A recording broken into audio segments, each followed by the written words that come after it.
Also remember that you don't always have to stop down to your widest aperture to get a nice blurred soft background.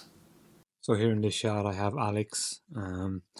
He shot at f1.2, and as you can see there is crazy blur around the outside of his face and all the way into his body and into the rest of the room. This is actually an example of when too much blur is not a good thing. So if you have a wide aperture of 1.2 on your camera, it's just an example to show you that just because you have it, you don't have to use it. And then if we go on to this one, Alex again, this is shot at f4.0, and as you can see, there's a nice softness, and then this time he's entirely in focus. And then this one here, this is Manhattan in the background, the flowers. This was shot at f10, so it goes to show that you don't always have to have a really wide aperture to get blur and bokeh backgrounds. And the reason that this has such a strong bokeh effect was my distance to the flowers and then the flowers